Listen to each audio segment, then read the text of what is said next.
São 20 horas, terça-feira, horário do nosso encontro. E eu quero agradecer a todos pela presença e pela disponibilidade em assistir essa live de uma forma nova, mas de um jeito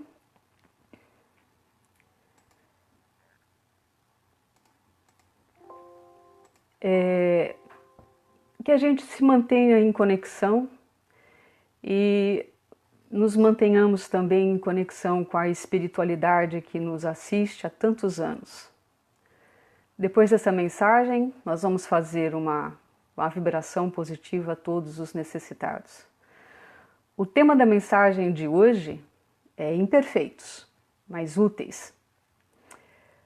Foi pautado na carta de Paulo aos Romanos, que é o capítulo 7, versículo de 14 a 20, no Evangelho segundo o Espiritismo, capítulo 17, Sede perfeitos. E no texto, Angústia da Melhora, de Vanderlei de Oliveira, por Hernâncio Dufour, do livro Reforma Íntima. E a oração final é de Chico Xavier, por Emmanuel. E Paulo escreveu nessa carta, só um minutinho aqui. Paulo escreveu nessa carta: sabemos de fato que a lei é espiritual, mas eu sou carnal. Eu sou vendido ao erro. Não entendo absolutamente o que faço, pois eu não faço o que eu quero. Eu faço o que aborreço. Eu sei que a lei é boa, mas então eu não faço o que eu quero, mas a maldade que habita em mim faz. Querer o bem está em mim, mas eu não sou capaz de efetuá-lo. E nesse trecho da carta de Paulo aos Romanos, ele sintetiza com clareza a grande batalha íntima humana. Estão nestas palavras o mecanismo das angústias que afligem os que começam a ter consciência do dever da melhora. E isso é importante. Os que começam a ter consciência da melhora. Ele diz: sei que não faço o que deveria ser feito, então eu vivo em conflito. Quem de nós desconhece a angústia? Quem de nós não conhece e não sabe o que é estar em conflito? Angústia, segundo Hernâncio Dufour, é o sofrimento emocional originado por alguma indefinição interna que nos leva ao conflito, causando intensa aflição. E os seus reflexos podem alcançar o corpo físico, e a intensidade emocional que uma pessoa vive diante do seu conflito vai determinar a existência ou não de algum prejuízo ao seu desequilíbrio psíquico e mental. É claro que essas reações emocionais dependem de cada um, depende do seu estado e da sua capacidade de reação ao conflito. Cada um tem uma potência, cada um tem um estado de entender as coisas. E seguindo quase sempre uma linha pré-definida, os conflitos, eles nascem do desajuste entre o que a pessoa quer, o que ela deve fazer e aquilo que ela é capaz de executar. Ou seja, o conflito nasce do descompasso entre o desejo, o sentimento e a escolha. Eu sei o que eu tenho que fazer, mas eu não faço. E a minha escolha é a minha capacidade de execução. Então, a gente não quer viver em conflito. Suportamos mal os dias de angústia. Os corpos na briga, no choque dessas tensões. Então a gente vai em busca do quê? A gente vai em busca de conhecimento espiritual. A gente vai em busca do autoconhecimento. Porém, quanto mais conhecedores das leis divinas e de consciência de si, maior pode ser a angústia existencial. Por quê? Porque se nós falharmos, se nós errarmos, a gente não pode justificar desconhecimento, a gente não pode justificar a ignorância. E aí, a percepção que a gente tem de estarmos mais distantes do ser perfeito aumenta. E para muito isto, a angústia é maior. O sofrimento entre a luta daquilo que eu faço e daquilo que eu devo fazer fica mais angustiante. Mas a gente deve se perguntar: se eu sei o que devo fazer, por que eu não faço? Se eu conheço o caminho, por que eu não trilho? E o efeito mais perceptível desta batalha interna é o sentimento de impotência. É o sentimento de menos-valia, de reagir e ir na direção certa.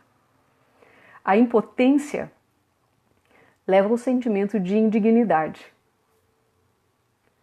E é a própria criatura que se vê indigna, que se coloca numa posição indigna, pois ela cultiva a baixa tolerância aos seus erros e aos seus fracassos. E tomar a decisão certa é o nosso dever. É o nosso dever moral, frente às leis divinas e frente ao eu consciente. Mas na ordem dos sentimentos, o dever, ele é muito difícil de ser cumprido. Por quê? Porque ele se encontra em posição oposta aos nossos prazeres e às nossas paixões. A gente sempre deixa eles falarem mais alto. E quando os nossos atos e as nossas ações não são bem-sucedidos, o desânimo toma conta da gente e as nossas forças, a desmotivação, e a gente tem vontade de abandonar, de fazer a coisa certa e não pensar no que fizemos e fugir das responsabilidades. Muitas vezes anestesiar a mente e não pensar em nada é a melhor coisa. Aniquilar a vida em prol de absolutamente nada. Aí o sentimento de indignidade e de impotência anula as forças de uma nova tentativa de acertar. Muitos se anestesiam e se mantêm na inércia da alienação. O desânimo nos paralisa, sim. Contudo, o nosso sentimento e a missão de vida do ser humano é ser alguém melhor. Qual que é a missão de vida? A missão de vida de todo ser humano é ser alguém melhor. Estando na Terra, ninguém é tão bom que não possa melhorar ainda mais. Mas normalmente as nossas atitudes são de fuga. Então, fazendo um resumo desse ponto até aqui, a gente vê que desejo, sentimento e atitudes em descompasso gera um estado de pane. E nesse estado de pane, nós nos tornamos medrosos. Por quê? Porque esses conflitos e essas tensões em que a gente mergulha nesse mundo interno é uma contraposição daquilo que eu quero, que é o meu desejo, daquilo que eu devo, que é a minha obrigação, e daquilo que eu consigo fazer, que é a minha capacidade. Enfim, mas se nós conseguirmos responder a esses três fatores, de maneira que as respostas a essas três questões não entrem em contradição, a gente tem a chance de estar no caminho certo. A gente tem, enfim, a resposta aos nossos conflitos. Só gera conflito porque três questões normalmente entram em contradição. Por isso que a gente deve nos forçar diariamente para conduzirmos as nossas vidas no rumo certo, refletindo, meditando e revendo as nossas atitudes hostis e inadequadas. E procurando ser mais humanos. Só o ser humano tem a capacidade de exercer a humanidade. Parece óbvio, mas é preciso lembrar disso o tempo todo. Errar é humano? É. Magoar, vingar-se é humano? É. Mas quando falamos de humanidade, nós estamos falando de sentimento de compaixão, de benevolência, de clemência, de caridade, fraternidade, solidariedade. Se vocês forem procurar no dicionário o sentido de humanidade, este é um dos sentidos. E a pergunta que a gente deve fazer: como estamos exercendo a nossa humanidade? O que nós estamos fazendo efetivamente por ela? Quem está falando mais alto em nós? As nossas virtudes ou os nossos impulsos infelizes? O que estamos buscando? Que mundo estamos construindo?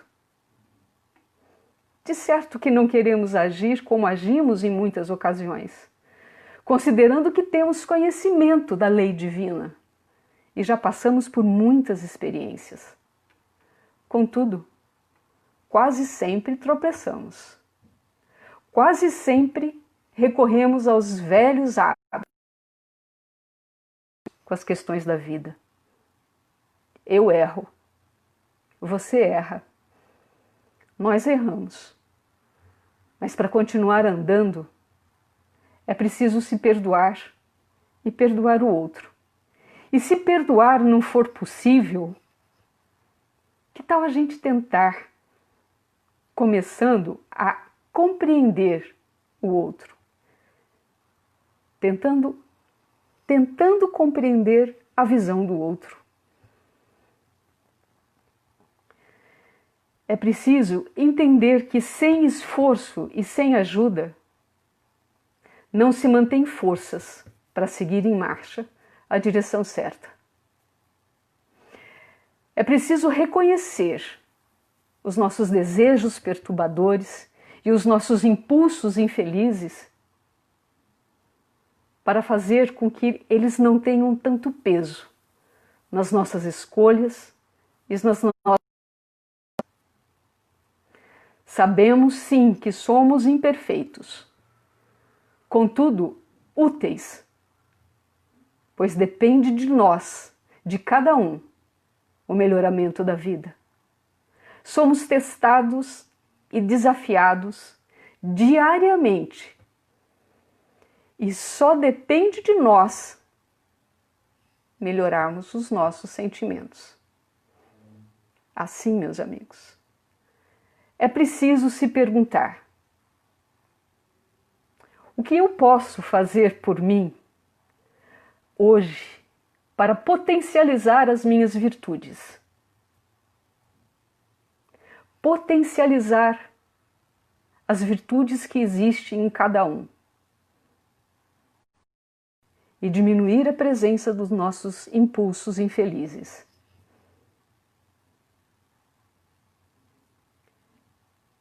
É curta a mensagem que eu trago e deixo isso à reflexão.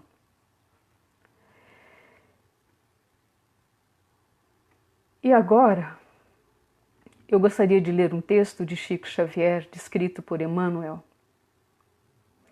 que é um resumo de tudo isso. E ele escreve: a construção do bem comum é obra de todos.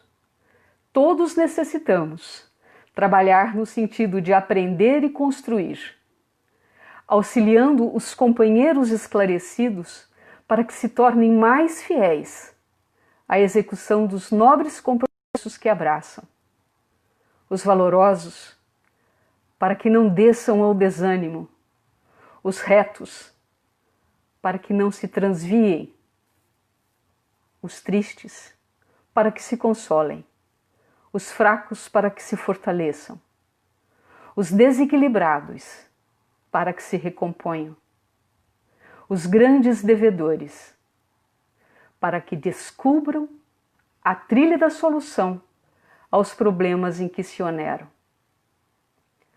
Todos nós, espíritos em evolução no planeta, ainda somos imperfeitos, mas úteis.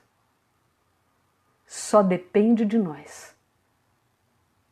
Anular-se não é a solução. Como disse, mas é um prazer imenso estar com vocês e agradeço a toda a fraternidade espírita, a esta fraternidade Allan Kardec, que nos assiste e nos orienta há tantos anos. Ao nosso Senhor Jesus Cristo e a Deus Pai Todo-Poderoso. Saúde e paz a todos. Assim seja. Muito obrigada. Boa noite.